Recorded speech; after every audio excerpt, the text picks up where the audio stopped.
যারা ক্লাস 11 এ পড়ছো তোমাদের তো কিছুদিন পরেই পরীক্ষা, জানো 13 তারিখে, অর্থাৎ সামনের মাসে 13 তারিখে তোমাদের কিন্তু এক্সাম। তো যাই হোক, দেখো তোমাদের এই অল্প সময়ের মধ্যে অনেক পড়া রেডি করতে হচ্ছে। তো তার মধ্যে এখন আমরা যে টপিকসটা নিয়ে আলোচনা করব, ভূগোলের একটা টপিকস। দেখো তোমাদের মানবিক ভূগোল, অর্থাৎ মানবিক ভূগোল একটা টপিকস দেখবে, একটা অনেকটা বড় চ্যাপ্টার, অনেকটা জায়গা পড়তে হয়।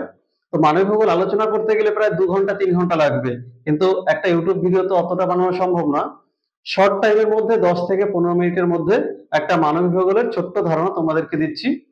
যারা এই চ্যানেলে নতুন এসছো তাদেরকে বলবো চ্যানেলটাকে লাইক করো, সাবস্ক্রাইব করো। আর ভূগোল রিলেটেড যদি আরো ভিডিও পেতে চাও তাহলে তোমরা পুরনো ভিডিওগুলো কিন্তু দেখতে পারো। যাই হোক, তাহলে আজকে আমাদের আলোচনার বিষয় মানবীয় ভূগোল।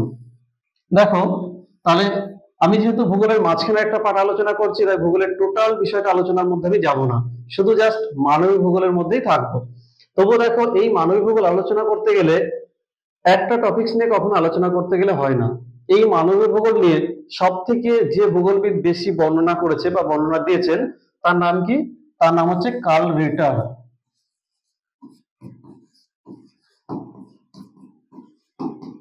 একজন জার্মান ভূগোলবিদ। ইনি কিন্তু প্রথম এই মানবীয় ভূগোল নিয়ে ডিটেলসে অনেক আলোচনা করেছে। তো যাই হোক, আমরা আজকে এই মানবিক ভূগোলের কিছু বিষয় নিয়ে আলোচনা করব। তো মানবিক ভূগোলে আলোচনা করতে গেলে আমাকে কোন কোন টপিকস গুলো আগে জানতে হবে? দেখো, জনসংখ্যা ভূগোল একটু পরে আমি আলোচনাতে যাচ্ছি। জনবসতি ভূগোল, সামাজিক ভূগোল, 4 নম্বর হচ্ছে সাংস্কৃতিক ভূগোল, আঞ্চলিক ভূগোল, ঐতিহাসিক ভূগোল, রাজনৈতিক ভূগোল, অর্থনৈতিক ভূগোল, চিকিৎসা সংক্রান্ত ভূগোল, রাশিমাত্রিক ভূগোল দর্শন। অ্যাকচুয়ালি মানবিক ভূগোলের মধ্যে অনেকগুলো টপিকস আছে, তার মধ্যে জাস্ট কয়েকটা ইম্পর্টেন্ট টপিকস নিয়ে এখন আমি তোমাদের সামনে আলোচনা করছি। তাহলে মানবিক ভূগোল আলোচনা করতে গেলে প্রথমে আমাদের কিন্তু এই জনসংখ্যা আর জনবসতি, এই দুটো কথা সবার আগে আসে। তো দেখো, তাহলে এবার আমার আলোচনার বিষয় জনসংখ্যা ভূগোল, পপুলেশন জিওগ্রাফি। যাই হোক, জনসংখ্যা ভূগোল এটা দেখবে ক্লাস 12-এ একটা চ্যাপ্টারে আছে, যারা অনার্স লেভেলে আছে তাদের একটা চ্যাপ্টারে আছে, আর 11-এ এই বছর থেকে কিন্তু নতুন করে কিন্তু অ্যাড করা হয়েছে একটু টপিকসটা। যাই হোক, দেখো, এই জনসংখ্যা ভূগোলের প্রথমে আমার জানা দরকার সংজ্ঞা। যদিও তোমাদের এমসিকিউ কোশ্চেন আসবে, তোমাদের হয়তো এত বড় সংজ্ঞা আসবে না, তবু তোমাদের সংজ্ঞা জানতে হবে এই কারণেই, তাহলে টপিকসটা তুমি ভালো করে বুঝতে পারবে না। তাহলে জনসংখ্যা অর্থাৎ যেখানে মানুষের জনসংখ্যার কথা বোঝানো হচ্ছে। দেখো, আমরা যেহেতু ভূগোল বই পড়ছি, যার জন্য আমরা শুধু মানুষের জনসংখ্যা দেখব। আসলে পপুলেশন বা জনসংখ্যা শুধু মানুষের ক্ষেত্রে হয় না, কিন্তু যে কোনো প্রাণীর ক্ষেত্রে কিন্তু জনসংখ্যা কথাটা রিলেটেড।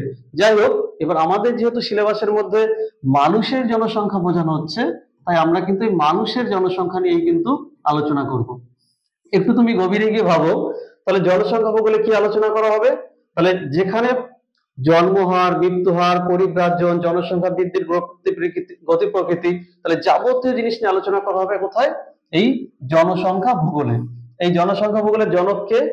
গ্লেন ট্রেওয়ার্থা। ইনি হচ্ছে জনসংখ্যা ভূগোলের জনক। আর একবার রিপিট করছি, গ্লেন টেওয়ার্থা, ইনি হচ্ছেন জনসংখ্যা ভূগোলের জনক। তবে কিছু কিছু ভূগোল বই বা গুগলে তোমরা আলাদা আলাদা অ্যান্সার পেতে পারো, কারণ এক এক রাইটার এক এক ধরনের ভাবে লেখে। তো এখানে জনক আমি অনেক বইতে দেখেছি আলাদা আলাদা ভাবে দেওয়া আছে। যাই হোক, তোমরা আপাতত এটা গ্লেন টেওয়ার্থাটাই মুখস্থ করবে। আচ্ছা, এই জনসংখ্যা ভূগোলে কি নিয়ে আলোচনা করা হয় এটা দেখতে হবে। জন্মহার আর মৃত্যু হার। দেখো, এখন সাল কত? 2024। এখন বর্তমানে ভারতবর্ষের জন্ম আর মৃত্যু হার যে রেশিও আছে, তুমি যদি অনেক পুরোনো যুগে চলে যাও, আমি ধরলাম যে 1200 সাল, তখন তুমি ভালো করে দেখবে জন্মহার আর মৃত্যুহার কিন্তু একই লেভেলে নেই। এখন চিকিৎসার উন্নতি হচ্ছে, যার জন্য দেখবে এখন জন্মহার আর মৃত্যুহার মানে মৃত্যুহার কিন্তু কমেছে আর জন্মহার নিয়ন্ত্রিত হয়েছে।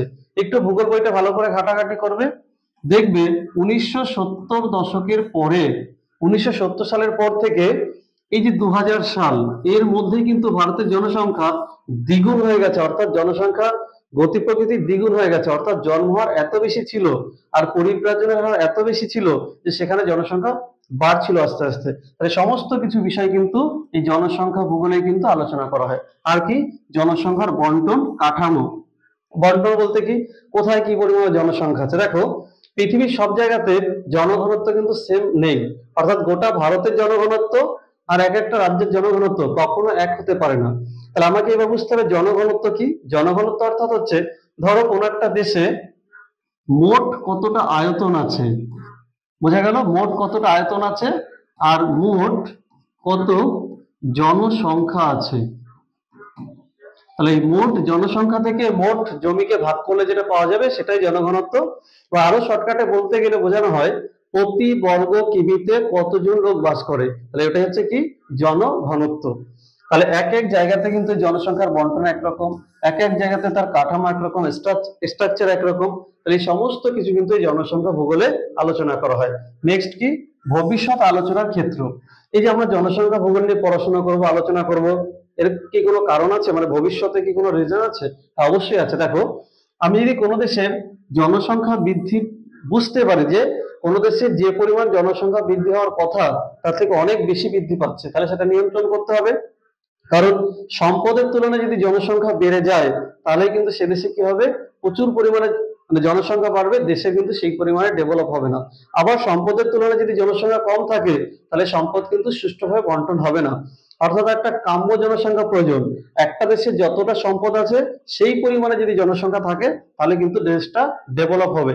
তাহলে আমরা কিন্তু এই জনসংখ্যা ভূগোলে কিন্তু এই জনসংখ্যা গতি বৃদ্ধির গতি প্রকৃতি জানতে পারবো। জনসংখ্যা বৃদ্ধি পেলে সেখানে কি সমস্যা হতে পারে, একদম কমে গেলে কি সমস্যা হতে পারে, তাহলে সবকিছুই কিন্তু এই জনসংখ্যা ভূগোলে আলোচনা করা হয়ে থাকে। তাহলে ভূগোলের আলোচনার একটা ক্ষেত্র হিসেবে এই জনসংখ্যা ভূগোল কিন্তু কম গুরুত্বপূর্ণ নয়। এখানে অনেক কিছু আলোচনার বিষয় আছে যেটা কম সময় সম্ভব না। আমরা যেহেতু শর্টকাটে জানাচ্ছি তাহলে আমরা নেক্সট আরেকটা পার্টে যাচ্ছি। দেখো, এবার দেখো জনবসতি ভূগোল। ক্লাস 12-এ যারা পড়ছো তারা যদি ভিডিওটা দেখে থাকো, 12-এ কিন্তু একটা পার্ট জনবসতি ভূগোল আছে। যাই হোক, 11 আবার জনবসতি ভূগোল দিয়েছে, কলেজ লেভেলও আছে। তাহলে জনবসতি কি, তাহলে আমাকে আগে সংজ্ঞাটা জানতে হবে। যদিও সংজ্ঞা আগেই বলেছি 11-এ পরীক্ষাতে আসবে না, কিন্তু সংজ্ঞা তোমার এই কারণে জানতে হবে, নাহলে তুমি এমসিকিউ অ্যান্সার ঠিক করে করতে পারবে না।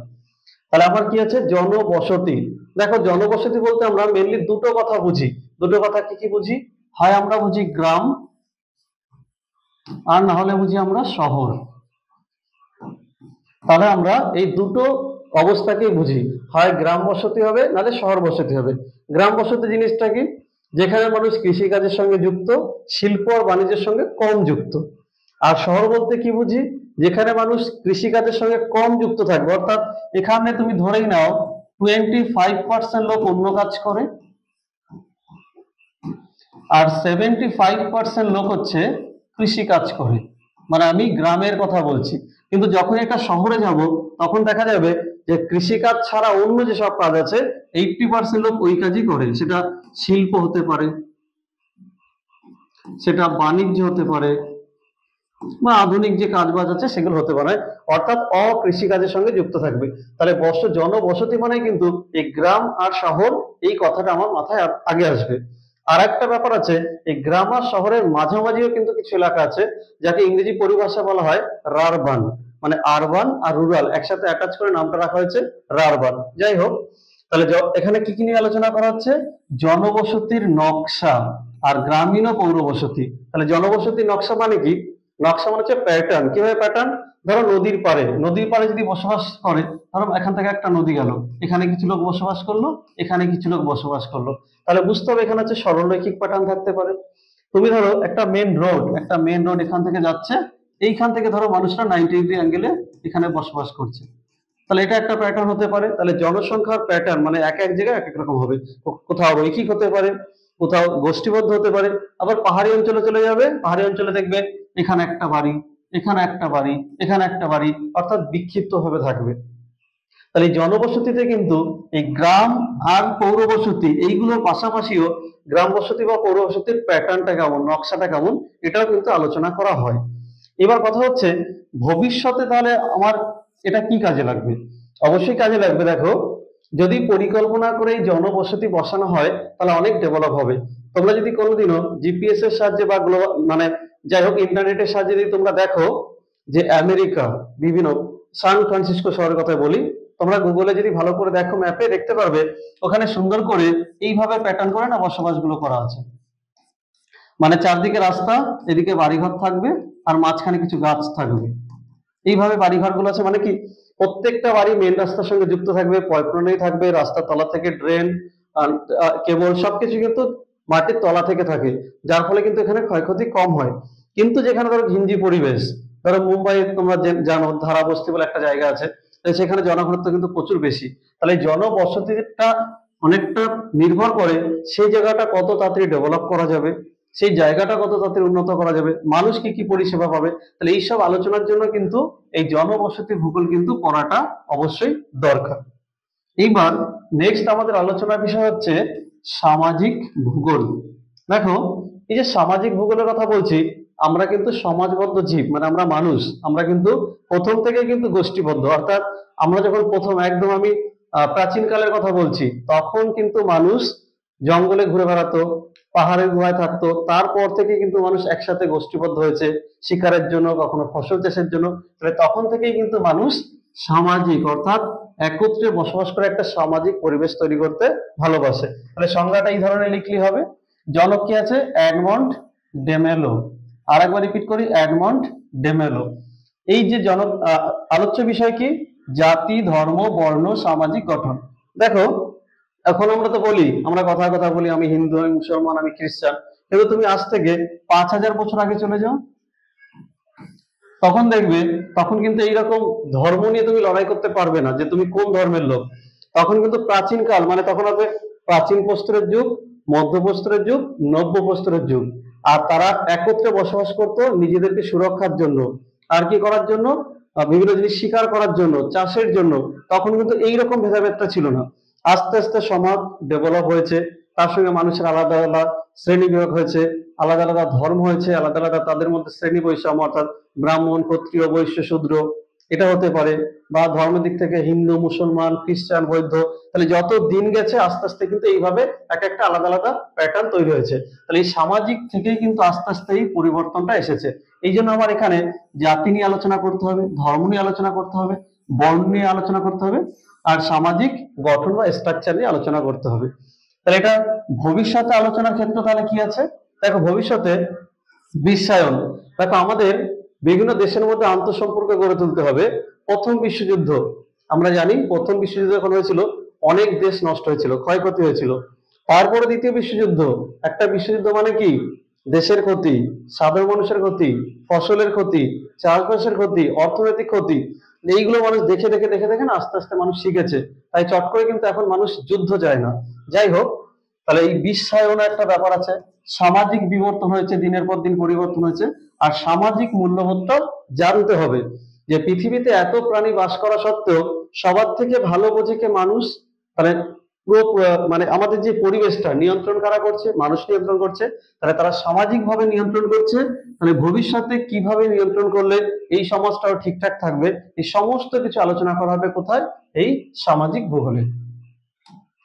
নেক্সট আমাদের আলোচনার বিষয় সাংস্কৃতিক ভূগোল।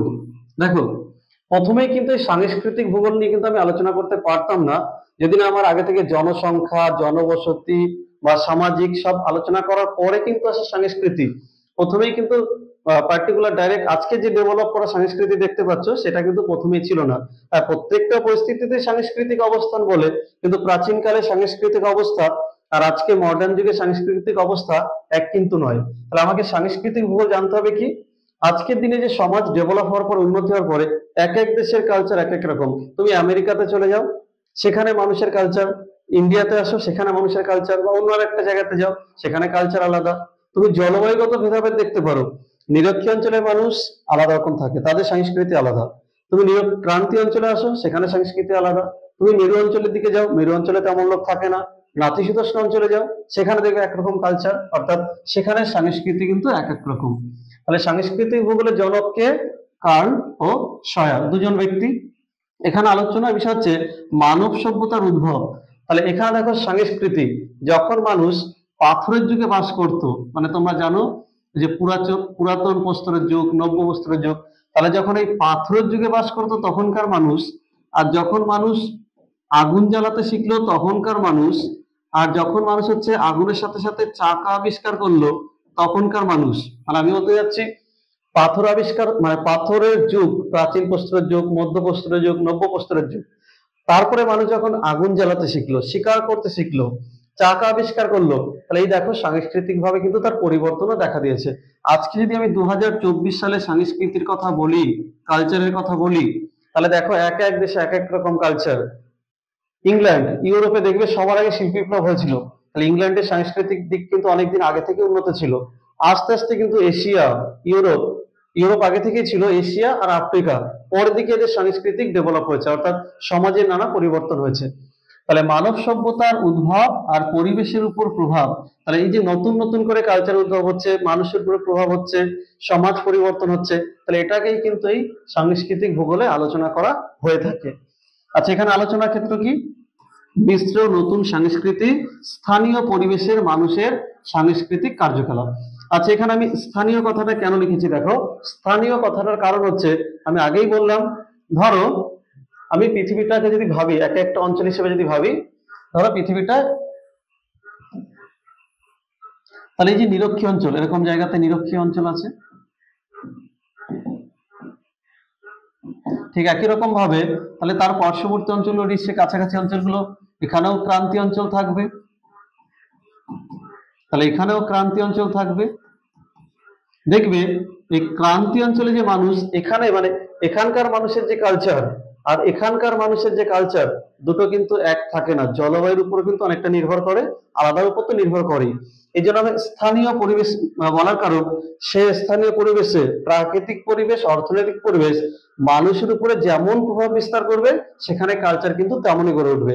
শিক্ষা বলো, দীক্ষা বলো, অন্য কাজ বলো, ব্যবসা বলো, বাণিজ্য বলো, মানে তোমরা যারা যারা একটু ভূগোলটা একটু চর্চা করো, 5টা ক্রিয়াকলাপ আছে জানো। প্রাথমিক ক্রিয়াকলাপ, সেকেন্ডারি ক্রিয়াকলাপ বা তৃতীয় স্তরের ক্রিয়াকলাপ, চতুর্থ স্তর, পঞ্চম। তাহলে এই ক্রিয়াকলাপগুলো যে দেশে যত ডেভেলপ হবে, সে দেশটা তত উন্নত থাকবে। তাহলে এই যে স্থানীয় পরিবেশের উপর ডিপেন্ড করে কিন্তু ওই ক্রিয়াকলাপগুলো কত ডেভেলপ হবে, যত ডেভেলপ হবে দেশ তত উন্নত হবে।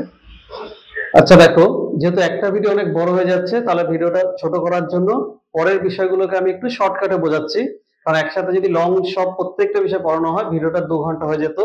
যেহেতু এটা কম সময়ের মধ্যে আনতে হবে, তাই আমি এটা একটু অল্প অল্প করে বলছি। দেখো, এরপর আমাদের আলোচনার বিষয় হচ্ছে আঞ্চলিক ভূগোল। তাহলে আমাকে বুঝতে হবে আঞ্চলিক ভূগোল ব্যাপারটা কি। অঞ্চল, দেখো এখন বর্তমানে তো বিভিন্ন দেশ, রাজ্য, জেলা হিসেবে ভাগ করা আছে। তো আগেকার যুগে বা অনেক আগে অঞ্চল হিসেবে কিন্তু ভূগোলকে আলোচনা করা হতো।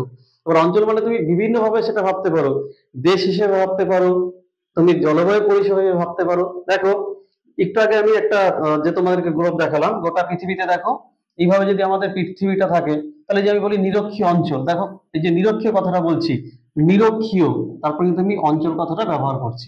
বা এখানে বলছি আমি মেরু, আমি বলছি মেরু, তাহলে মেরু বলার পরেও কিন্তু আমি অঞ্চল কথাটা বলছি। তাহলে দেখো জলবায়ুর উপর ডিপেন্ড করে কিন্তু আমি অঞ্চলগুলোকে ভাগ করছি। তাহলে কখনো স্বাভাবিক উদ্ভিদের উপর ভাগ করা যায়, কখনো জলবায়ুর উপর ভাগ করা যায়, আর কখনো কখনো দেশ হিসেবেও কিন্তু অঞ্চলকে ভাগ করা যায়, বা কখনো কখনো বসতি হিসেবেও কিন্তু অঞ্চলকে ভাগ করা যায়। তাহলে যাবতীয় ভূগোলের এই অঞ্চল রিলেটেড বিষয় আলোচনা করা হয় কোথায়? আঞ্চলিক ভূগোলে এইসব আলোচনা করা হয়ে থাকে। নেক্সট আমাদের আলোচনার বিষয় হচ্ছে ঐতিহাসিক ভূগোল। এবার হঠাৎ করে তোমাদের মাথায় আসতে পারে যে ভূগোল আবার ইতিহাস কথাটা কোথা থেকে আসলো। আসলে দেখো, ভূগোলকে সকল সাবজেক্টের জননী বলা হয়। কেন বলা হয়? কারণ ভূগোল হচ্ছে এমন একটা সাবজেক্ট, সব সাবজেক্ট থেকে কিছুটা নির্যাস বার করে তারপর ভূগোল নিয়ে আলোচনা করা হয়। ঐতিহাসিক ভূগোল বলার কারণ, তোমাকে যদি হঠাৎ করে আমি হরপ্পা সভ্যতার কথা বলি, নামটা নিশ্চয়ই শুনেছ, যে হরপ্পা সভ্যতা, তাহলে হরপ্পা সভ্যতা তো ইতিহাসের পাতার বিষয়, কিন্তু এই হরপ্পা সভ্যতাও কিন্তু ভূগোল রিলেটেড। কেন রিলেটেড? ওখানকার যেমন হরপ্পা সভ্যতা ধ্বংসের পেছনে কারণ কি ছিল, আমি যদি প্রাকৃতিক কারণ খুঁজে বার করার চেষ্টা করি, তাহলে কি আসবে প্রাকৃতিক কারণের মধ্যে? সেখানে হয়তো বন্যা হয়েছিল, সেখানে হয়তো ভূমিকম্প হয়েছিল, বা অন্য কোনো কারণও হতে পারে। তাহলে এটা কিন্তু এই ঐতিহাসিক রিলেটেড। শুধু আমি ওই একটা কারণ দেখিয়েছি মানে ওটাই যে তা না। যে কোনো জায়গা, ধরো তুমি বর্ধমানের ইতিহাস জানতে চাও, ধরো তুমি আহ, হুগলির ইতিহাস জানতে চাও, চন্দননগর ইতিহাস জানতে চাও, তাহলে যে কোনো জায়গার ইতিহাস জানতে গেলে সেখানে ভৌগোলিক পরিবেশ সম্পর্কে কিন্তু তোমাকে জানতে হবে। সেখানে অক্ষাংশ কত, সেটা দ্রাঘিমা রেখা কত, সেটা কোন অঞ্চলে অবস্থিত, তাহলে ভৌগোলিক বিষয় কিন্তু তোমাকে রিলেটেড হতেই হচ্ছে। এই ঐতিহাসিক ভূগোলে কিন্তু একদম প্রাচীন কাল থেকে বর্তমান পর্যন্ত স্থান, কাল, সময়, যাবতীয় জিনিস কিন্তু এখানে আলোচনা করা হয়ে থাকে। নেক্সট আমাদের আলোচনার বিষয় হচ্ছে রাজনৈতিক ভূগোল, যেটা এখন যে কোনো ক্ষেত্রে কিন্তু সব থেকে উপরে আছে। রাজনৈতিক ভূগোল কেন আলোচনা করা হবে? প্রাচীনকালে তুমি চলে যাও, একটা দেশের সাথে আর একটা দেশের লড়াই, একটা রাজার সাথে আর একটা রাজার লড়াই, সেটা তো রাজনৈতিক কারণ থাকতে পারে। বা কিছুদিন আগে আমরা যে লড়াইটা দেখলাম, ইউক্রেন রাশিয়া, এই যে লড়াইটা দেখলাম, তাহলে এই যে রিলেটেড ঘটনাগুলো সবই কিন্তু রাজনৈতিক ভূগোলে আলোচনা করা হয়ে থাকে। কখনো কোনো দেশের লড়াই, কখনো সীমানা নিয়ে লড়াই, কখনো পরিব্রাজন নিয়ে লড়াই, কিছু না কিছু পরিস্থিতি আসতেই পারে। বা কোনো একটা দেশে অভ্যন্তরীণ ক্ষেত্রেও কোনো যখন শিল্প ইন্ডাস্ট্রি কারখানা গড়ে তোলা হয়, তখনও কোনো রাজনৈতিক ব্যাপার এখানে সেখানে দেখা যেতেই পারে। তাহলে ভূগোল রিলেটেড রাজনীতি নিয়ে যা কিছু আলোচনা করা হবে সেটাই রাজনৈতিক ভূগোল। তবে আরেকটা কথা মাথায় রাখতে হবে, যে রাজনৈতিক ভূগোল মানে যে রাজনৈতিক দল রিলেটেড তা কিন্তু নয়। তোমার যে ভারতীয় সংবিধান, মানে আমাদের যে ভারতীয় সংবিধান, সেই ভারতীয় সংবিধান যে কার্যকারী করা হচ্ছে, তাহলে সেটাও কিন্তু এক ধরনের রাজনৈতিক ভূগোলের মধ্যে পড়ে, যদিও এটা ইতিহাসের বিষয়। তারপরে রাষ্ট্রবিজ্ঞানের বিষয়, তাহলে এই রাষ্ট্রবিজ্ঞান, ইতিহাস আর ভূগোল সবকিছু রিলেটেড করেই কিন্তু এখানে এই রাজনৈতিক ভূগোল নিয়ে কিন্তু আলোচনা করা হয়ে থাকে। তাহলে রাজনৈতিক ভূগোলও কিন্তু ভূগোলের একটা পার্টিকুলার আলাদা বিষয়, যেটা থেকে অনেক জ্ঞান আহরণ করা সম্ভব। নেক্সট আমাদের যেটা আলোচনার বিষয়, অর্থনৈতিক ভূগোল। দেখো, এটা আরো বেশি ইম্পর্টেন্ট কেন বলছি, প্রাচীনকাল থেকে আজকে পর্যন্ত মানুষ কিন্তু অর্থনৈতিক দিক থেকেই ডেভেলপ করছে। এই অর্থনৈতিক ভূগোল আলোচনা করতে গেলে দেখো, শুধু আমার একটা দুটো টপিক আলোচনা করলে কিন্তু আমার হবে না, এখানে কিন্তু অনেকটা ডিটেলস আছে। কারণ কি, মানুষ সবার প্রথমে ছিল কৃষি ভিত্তিক, তারপরে সেখান থেকে হলো শিল্প, তার পাশাপাশি এলো বাণিজ্য, তার পাশাপাশি এলো যোগাযোগ। অর্থাৎ যোগাযোগ বলতে এখানে কিন্তু পরিবহনটাকেও বোঝাচ্ছে। আবার এমন হতে পারে তারপরে পর্যটনটা হতে পারে, আর অনেক উদাহরণ আছে, তার মধ্যে থেকে আমি অল্প কিছুই দিলাম। তাহলে কৃষির উপর ডেভেলপ করে প্রাচীনকালে সভ্যতা নগরগুলো গড়ে উঠেছিল, তারপরে কৃষির পর আসলো শিল্প, শিল্পর পর আসলো বাণিজ্য। এই কৃষি আর শিল্প বাণিজ্য করার ক্ষেত্রে কিন্তু এবার পরিবহনের গুরুত্ব এলো। তাহলে কৃষি রিলেটেড বিষয়, শিল্প রিলেটেড বিষয়, বাণিজ্য রিলেটেড বিষয়, যোগাযোগ পরিবহন রিলেটেড বিষয়, পর্যটন রিলেটেড বিষয়, এই যাবতীয় কিন্তু এই অর্থনৈতিক ভূগোলে কিন্তু আলোচনা করা হয়। তাহলে অর্থনৈতিক ভূগোল আলোচনা করতে গেলে যে এত টপিকস আছে, যেগুলো তুমি শেষ করতে পারবে না। কারণ কৃষি দিয়ে কিন্তু টোটাল একটা বই তৈরি করা যায়, শিল্প দিয়ে কিন্তু গোটা একটা বই তৈরি করা যায়, বা একটা বই লেখা যায়, বা একটা বড় ক্লাসও নেওয়া যায়। তাহলে যাবতীয় জিনিস কিসে আলোচনা করা হচ্ছে, এই অর্থনৈতিক ভূগোলে। যেহেতু শর্ট টাইমের মধ্যে তোমাদেরকে দেখাতে হচ্ছে, তাই শর্ট টাইমে আমি ব্যাপারটাকে বললাম। নেক্সট দেখো, নেক্সট আমাদের যেটা আলোচনার বিষয় সেটা কি আছে, চিকিৎসা ভূগোল। প্রাচীনকাল থেকে আজকে পর্যন্ত দেখো চিকিৎসার কত ডেভেলপ হয়েছে। প্রাচীনকালে মানুষের রোগ ব্যাধি হলে কোথায় যেত? মানুষ বদ্যি ছিল, কবিরাজ ছিল, তাদের কাছে যেত। আর কুসংস্কারাচ্ছন্ন ছিল তার সঙ্গে মানুষ।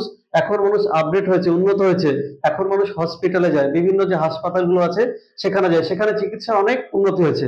আগে মানুষ হাম পক্স, কলেরা, ম্যালেরিয়াতে মানুষ মারা যেত, এখন কিন্তু খুব কম লোকই মারা যায়। খুব কঠিন যদি রোগ ব্যাধি না হয় তাহলে মানুষ কিন্তু এখন আর মারা যাচ্ছে না, কারণ চিকিৎসা শাস্ত্র এত ডেভেলপ হয়েছে যে মানুষকে বাঁচানো যায়। তাহলে এই চিকিৎসা রিলেটেড ভূগোলের যাবতীয় বিষয় আলোচনা করা হয় এই চিকিৎসা ভূগোলে। অর্থাৎ মানুষের শরীর স্বাস্থ্য, চিকিৎসা, রোগ ব্যাধি যা কিছু বলো সবকিছু কিন্তু আলোচনার বিষয় চিকিৎসা ভূগোল। নেক্সট হচ্ছে দেখো, রাশিমাত্রিক ভূগোল। এটার গুরুত্ব কিন্তু অনেকটাই আছে। আমরা হঠাৎ করে ভাবি রাশি মানে শুধু জাস্ট একটা সংখ্যা।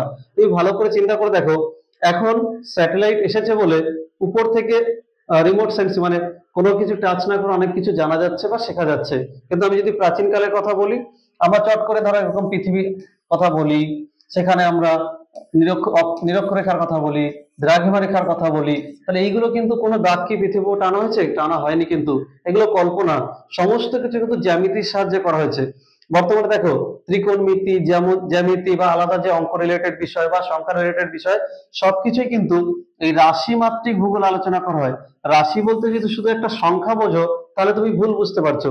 এখানে রাশি মাত্রিক ভূগোল বলা হচ্ছে অঙ্ক রিলেটেড বিষয়কে বলা হচ্ছে। অক্ষাংশ হোক, দ্রাঘিমা রেখা হোক, বা অন্য কোনো ক্যালকুলেশন হোক, সেখানে দেখো তোমাকে দ্রাঘিমা রেখা অক্ষাংশ রেখা বার করতে গেলে যোগ করতে হয়, বিয়োগ করতে হয়, গুণ করতে হয়। হাইট এন্ড ডিস্টেন্সের যে অঙ্ক আছে, কোনো কিছুর উচ্চতা জানতে গেলে সেখানে ত্রিকোণমিতি তোমাকে ভালো করে জানতে হয়। তাহলে যাবতীয় জিনিস আলোচনা করা হয় কোথায়? এই রাশিমাত্রিক ভূগোলে। নেক্সট হচ্ছে ভূগোল দর্শন। এইবার তোমার মনে প্রশ্ন জাগতে পারে যে ভূগোলের সঙ্গে আবার দর্শনের রিলেটেড কি করে হলো? দেখো, অবশ্যই দর্শন রিলেটেড আছে। কেন দর্শন রিলেটেড আছে?